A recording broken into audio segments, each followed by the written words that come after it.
नाभिमा lint किन बन्छ? कपडाबाट झर्ने रेसा फाइबर। हामीले लगाउने लुगा विशेष गरी कपास उनी पुराना कपडाबाट ससाना रेसा छुटिरहन्छन्। यी रेसा पेटको भाग कसरत हुँदा बिस्तारै नाभितिर धकेलिन्छन्। भित्र जम्मा भएर कपासको फोरो जस्तो देखिन्छ। पेटको कपालको रोल। यदि पेट वरिपरि कपाल छ भने कपालले ब्रस जस्तै काम गर्छ। कपडाको रेसा समात्छ, नाभितिर बटार्दै पठाउँछ। त्यसैले पुरुषहरूमा पेटमा कपाल धेरै हुने व्यक्तिमा लिन्ट बढी देखिन्छ।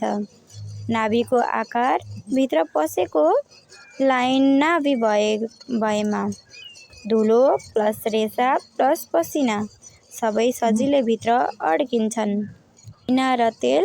शरीरको प्रकृति तेल, सेबुल र पसिनाले रेसा टाँसिन्छन्, सजिलो बनाउँछ, लिन्ट गुन्जा भएर बस्छ। यो फोहोर हो तर ठुलो रोग होइन, सामान्य कुरा हो। तर सफा नगरेमा गनाउन सक्छ, सङ्क्रमण हुन सक्छ, चिलाउन सक्छ। कसरी सफा गर्ने? हल्का साबुन पानीले नाभि धोइदिनु। बटन बड वा सफा कपडाले राम्ररी सुक्खा बनाउनु।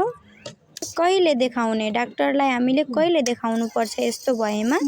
यदि यस्ता लक्षण छन् भने दुखाइ, रातोपन र सुनिनु, पहेँलो हरियो पस, ज्वरो, त्यो मान्ने लिन्ट होइन, सङ्क्रमण हुन सक्छ।